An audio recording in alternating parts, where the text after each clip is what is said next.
By the way po pala ako si Brad Alexander Miranda. Galing pa akong Kamalikan. Naghabol lang po ako. Una po, magpakilala ko ako si Alexander Miranda. Taga-Taytay. Siguro may nakakilala naman sa akin. Kilala ko nung iba. Kasi na, ngayon po bibigay tayo ng mensahe bilang tagapagpahayag ng salita ng Diyos para bagamat po ito ay special mission dahil ang gusto namin lahat tayo ay magaling. Lamang, sabi niya, iba-iba ang kalagayan o sitwasyon ng bawat katawan ng tao. May mga bata pa, namamatay na, meron naman umaabot sa hustong buhay. Biyaya po yan ng Diyos. Ngayon po, bigyan natin ng buhay yung unang Pedro sa Kapitulo 1, versikulo 18 hanggang 25. Sabi po dito, na inyong nalalaman kayo'y kinubos hindi ng mga bagay na nasisira ng pilak o ginto mula sa inyong walang kabuluhang paraan ng pamumuhay na ipinamana sa inyo ng inyong mga magulang. Kung pag-aaralan po natin, meron po tayong naturalisa ng pagkatao na tinatawag sa ibang bahagi ng kasulatan kamangmangan o kawalang kaalaman. Yun po ay namana natin sa ating mga ninuno. Yung mga lolo-lola na mahilig sa mga pamahiin, sa mga sabi-sabi, na yun ang namana natin. At siyempre, dahil kagaya ng Pilipinas na sakop ng kolonyalismo ng Espanya, ang itinuro sa atin dito na Kristyanismo, walang iba, ipilit sa mga kababaihan, ang manalangin ng mga rosaryo, magluhod sa mga ribulto, at kung ano-ano pang mga itinuro. At sa mga kalalakihan naman, pinapastol, dinadala sa bundok, kukuha ng mga bloke-bloke na bato para magtayo ng templo o simbahan. Ganyan po yung noon, kung nasakop tayo. Pero, yung nadatnan ng mga Kastila, ng mga Pilipino, loyal talaga sa iisang Diyos. Lamang dahil nasakop tayo sa loob ng 333 years, siyempre, ilang henerasyon po yun, kaya ang tao, dahil sa mga pagkakamali ng magulang natin, mga lolo, namana po natin yan. Ngayon, nung lumabas po ang Biblia, doon natin nasumpungan na ito pala yung katotohanan na ang tao po pala, bagamat nasa naturalisang pagkatao, kinakailangan maunawaan natin, mabuksan ang ating pag-iisip, na meron po palang bumaba dito sa ibabaw ng lupa, na nasa kalagayang Diyos, bumaba, nag-anyong alipin, nakitulad sa mga tao, ipinagkaloob niya ng buhay para tubusin tayo sa pagkakasala. Ang pinakakailangan po dito, yung koneksyon sa Diyos. Sabi nga, kahit tawag na tayo ng tawag sa Diyos na Ama natin, lahat. Pero kung hindi natin idadaan sa ating dakilang Panginoon, Jesucristo, useless. Dahil siya po ang daan. Siya ang tagapamagitan sa tao at sa Diyos.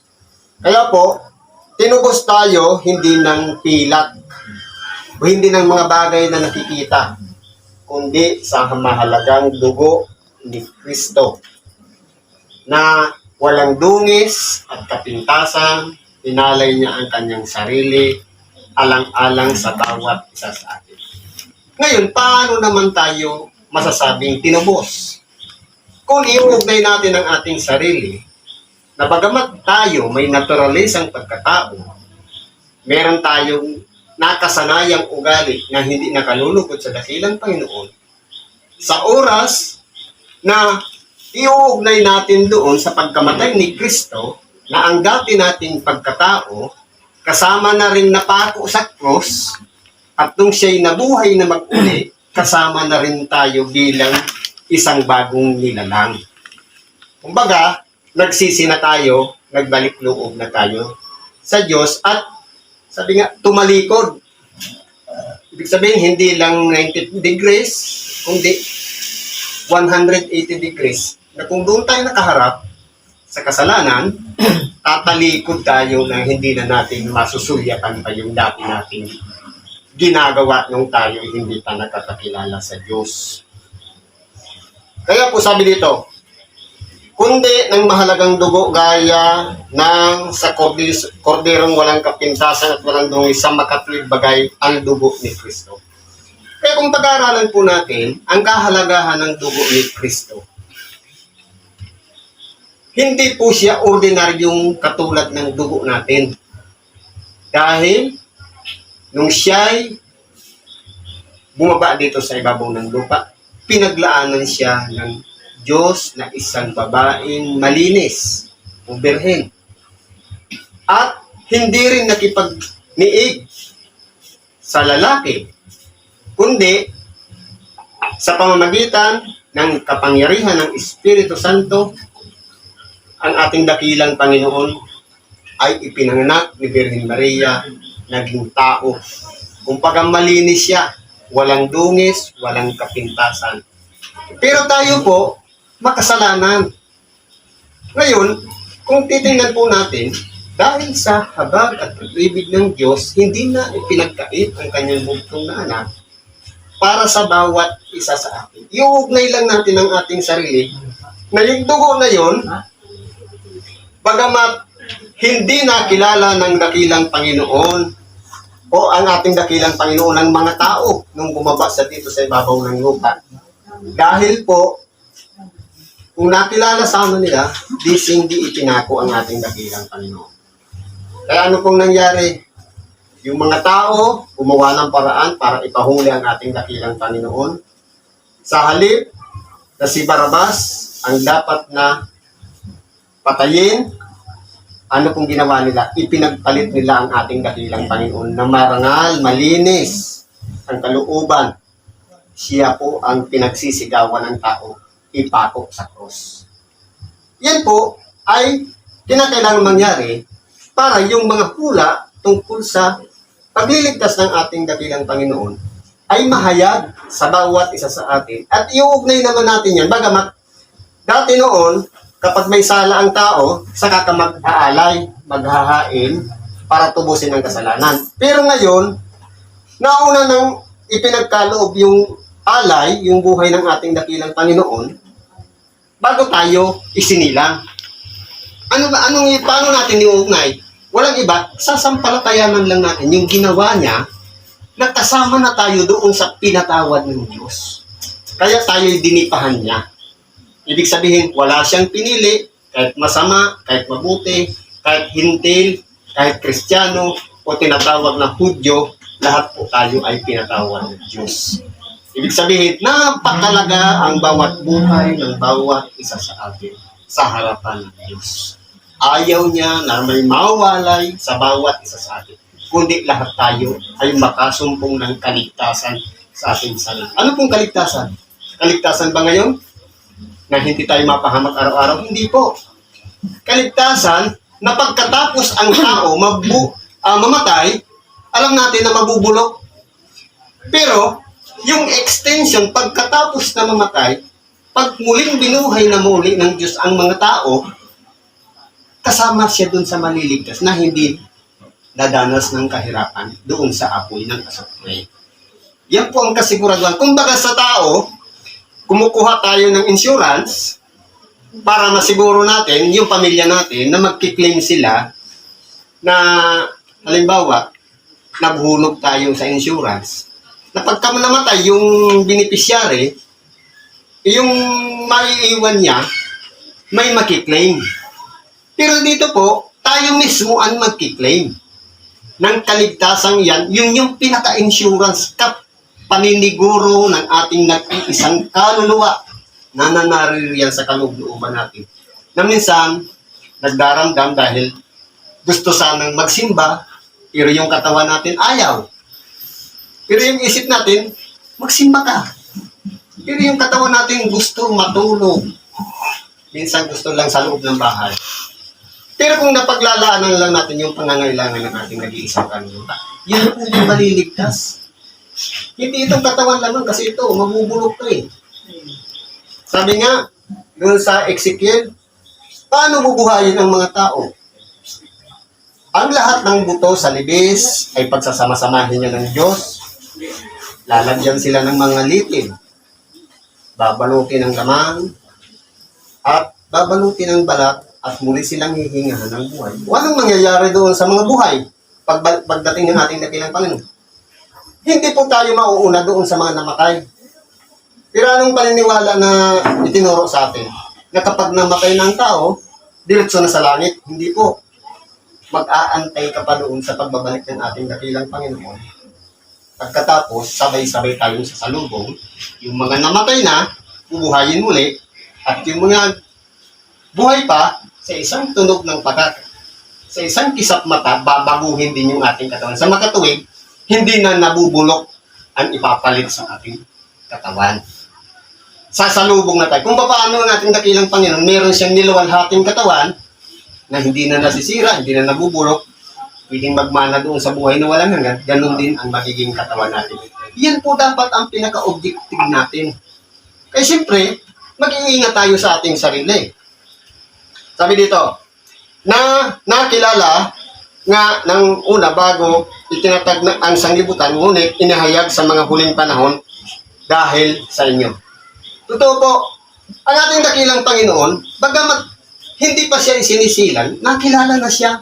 Kaya maraming mga propeta ang nagsulat ng patungkol sa ating dakilang Panginoon na siya'y isisilang ng isang birhen, na siya'y mamumuhay bilang isang tao, na siya'y kakasihan ng Espiritu Santo upang ipahayag ang Ebanghelyo sa lahat ng mga tao. Ipinahayag na po yun. Ngayon, sa mga huling panahon, nandito na po tayo sa tinatawag na last days. Pero hindi kasi sinabi ng ating dakilang Panginoon kung kailan siya babalik. Ang sabi niya, may magkakaroon ng mga lindol, magkakaroon ng mga sakuna, kung anong-anong mga pangyayari sa sanlibutan, mga gyera, awayan ng bansa, laban sa bansa, o kaharian, laban sa kaharian. Pero yan ay pasimula pa lang ng kahirapan.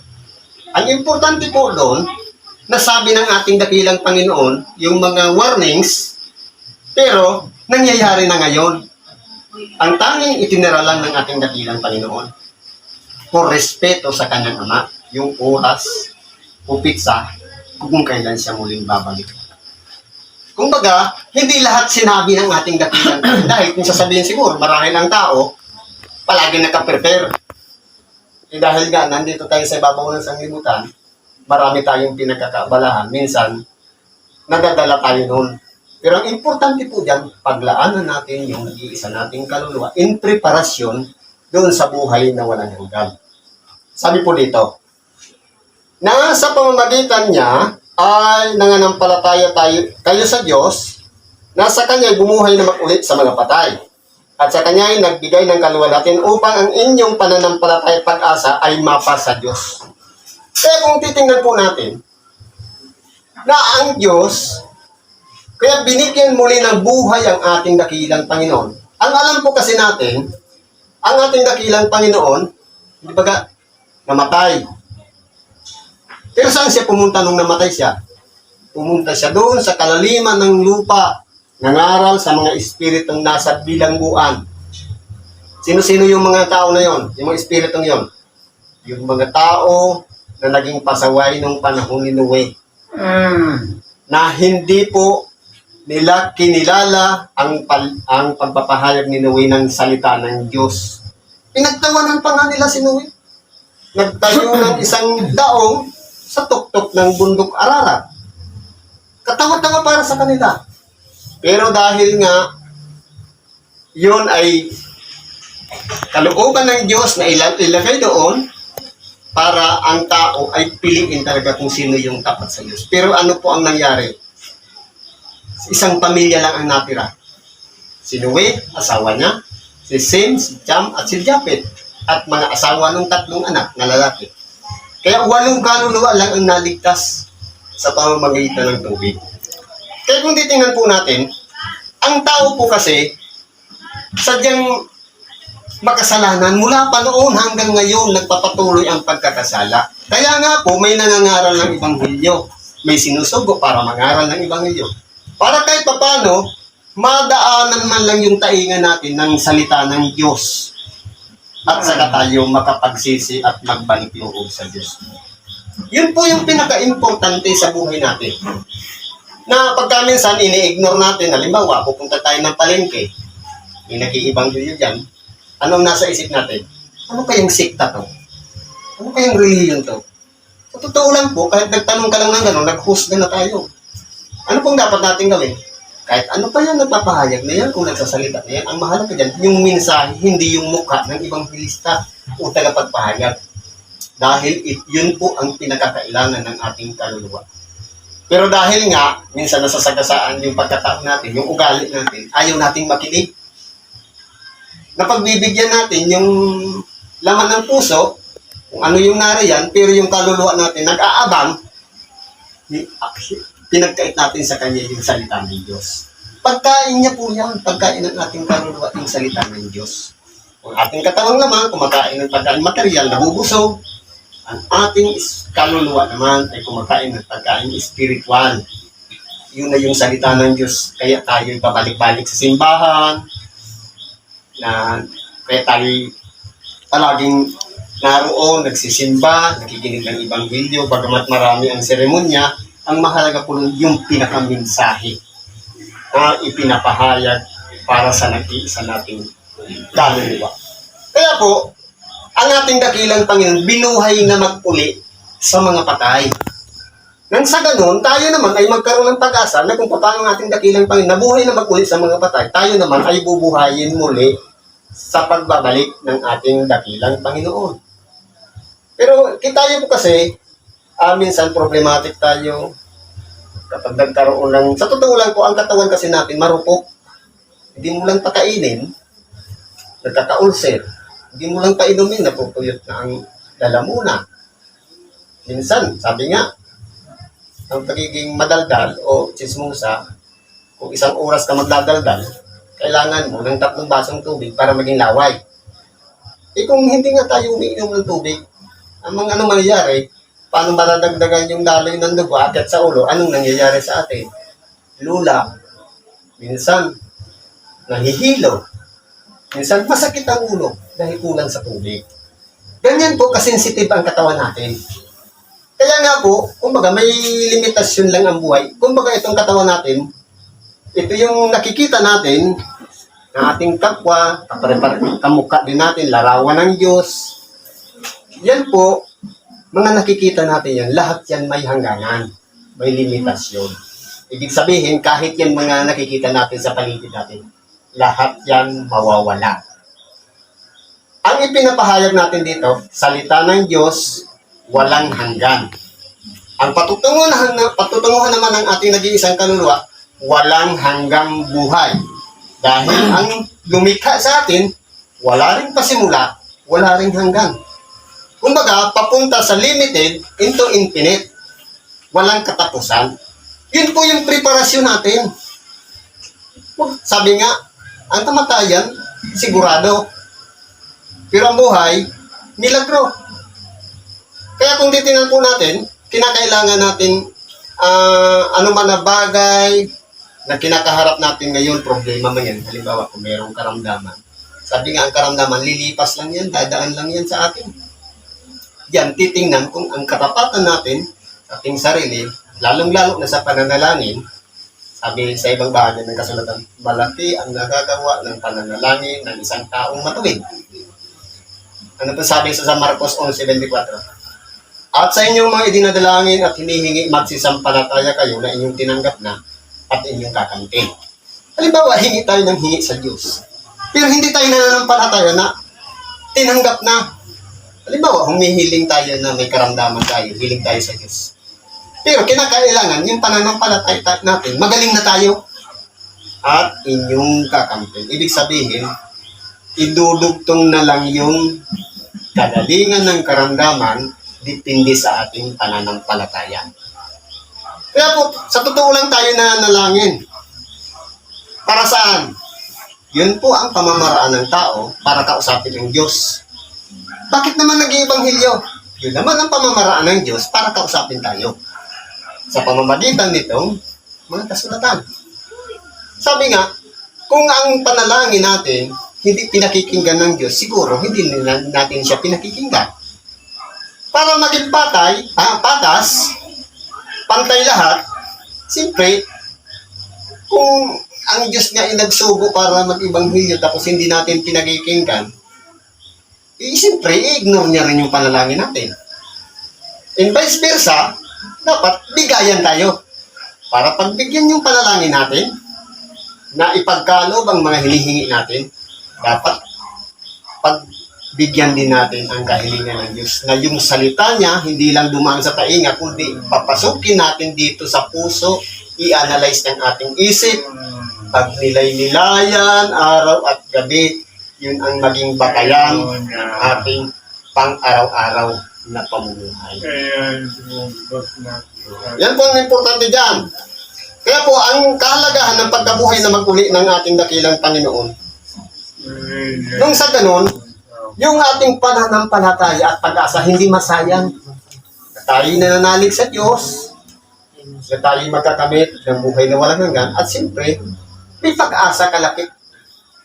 Na kumbaga sigurado, dahil hindi pa nangyayari yung pag-asa. Sa hinaharap po yun.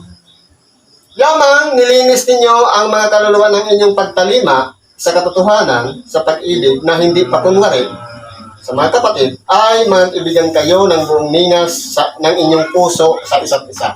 O ito naman po ang gagawin natin.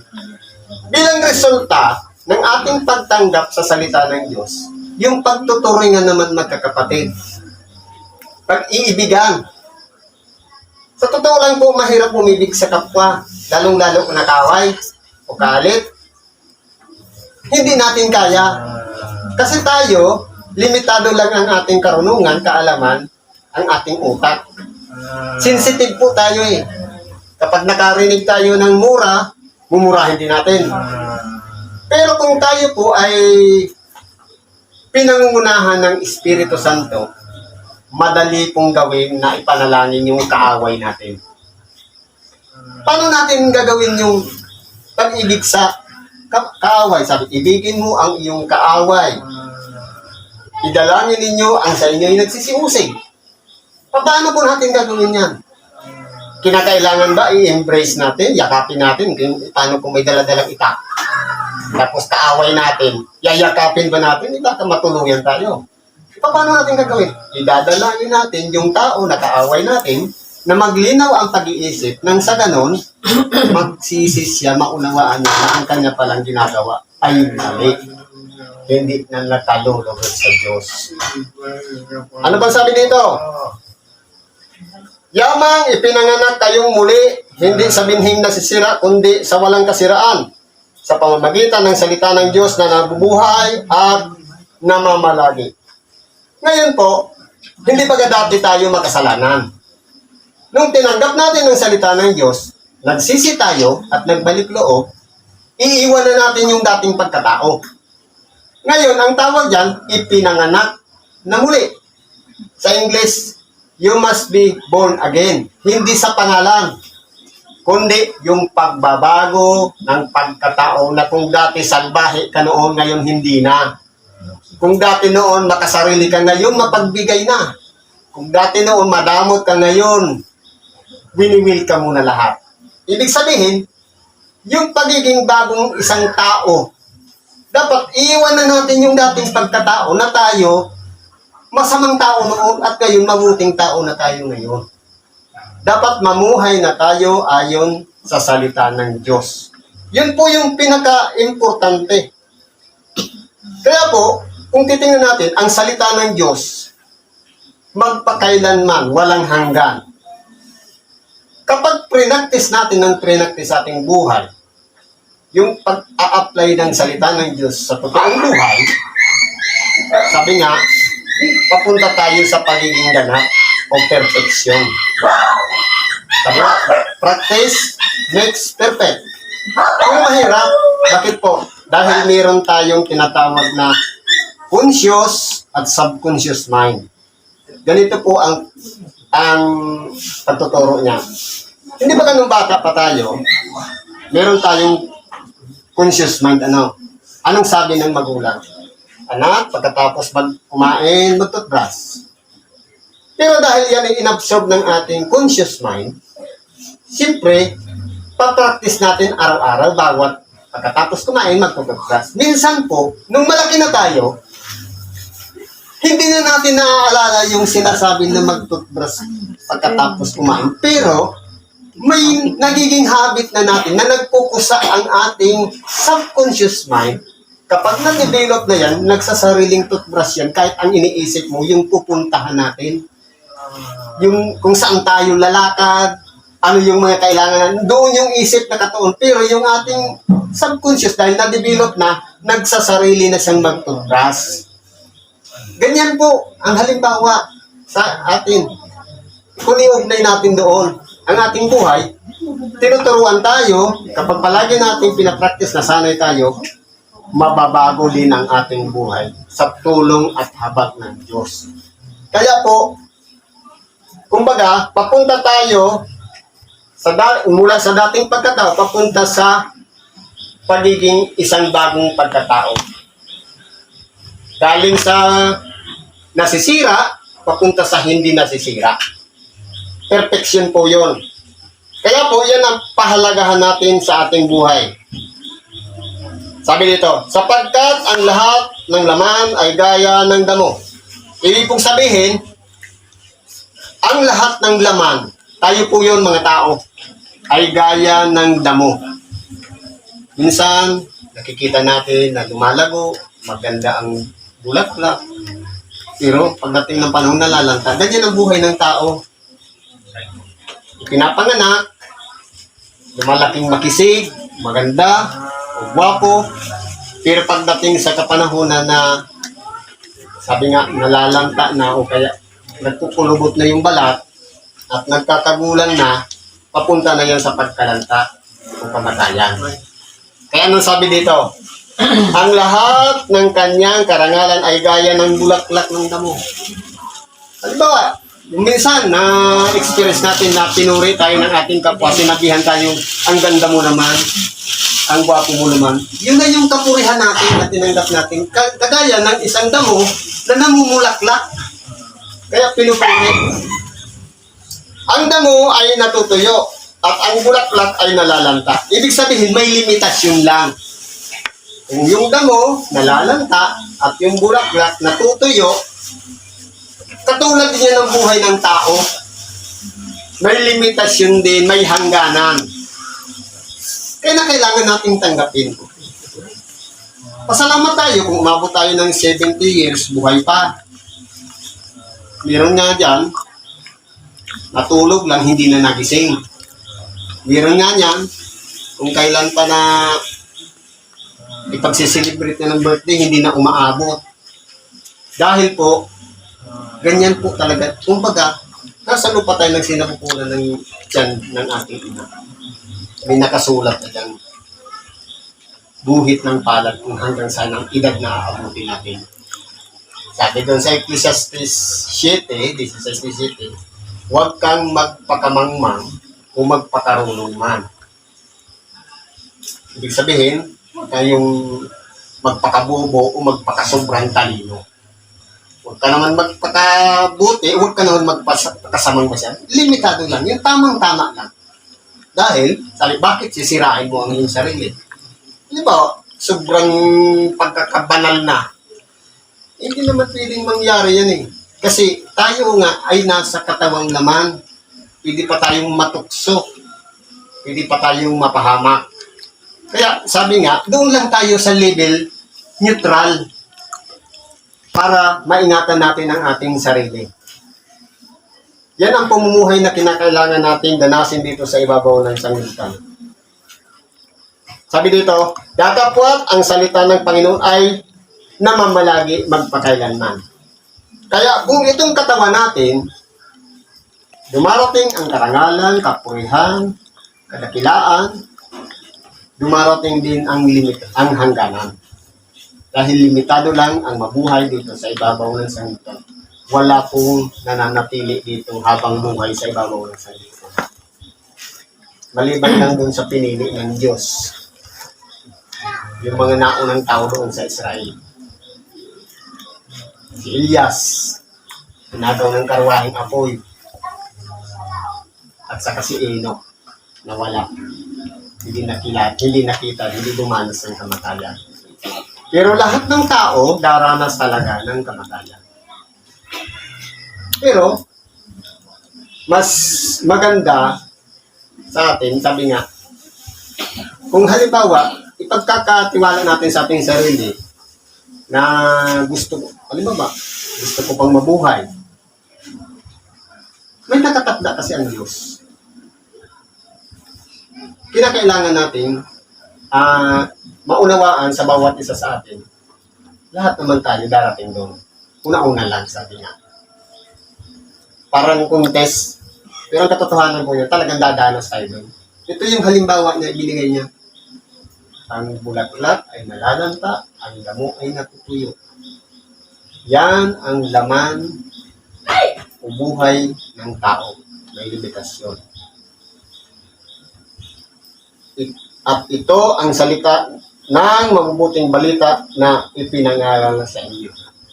Ang pinakamahalaga po dito, yung acceptance, yung pagtanggap ng salita ng Diyos sa ating buhay. Ano namang ika nga ang kaugnayan? Bakit may ibang hilyo samantalang may karamdaman? Maganda kung yung salita ng Diyos. Kasi po ang tao, kapag nasa ilalim ng karamdaman, nasa ilalim siya ng espiritu ng karamdaman. Ang pagpaalis niya, salita ng Diyos. Pag tinanggap niya ang aral o salita ng Diyos, aalis yung espiritu ng karamdaman. Ang ibibigay ng Diyos, mabuting kalusugan. Kaya po, kung titingnan po natin dito sa aral na ito na yung panahon, tanggapin natin yung salita ng Diyos. Minsan lang dumaan dito sa bahay nito ang pangangaralan nito. Bukas palad po natin tanggapin ang salita ng Diyos at anuman ang ating mga nakasanayan na ugali, nawa sa pamamagitan ng salita ng Diyos, mabago na po yun at magawa na natin kung ano ang nasa kalooban ng Diyos. Yun po yung ipinangangaral ngayong gabi na dapat nating tanggapin at panatilihan. Kumbaga, hindi lang ngayon, kundi siyempre sa mga susunod na araw, i-apply natin sa ating pang-araw-araw na pamumuhay. Yan po yung mga pinaka-importante sa lahat.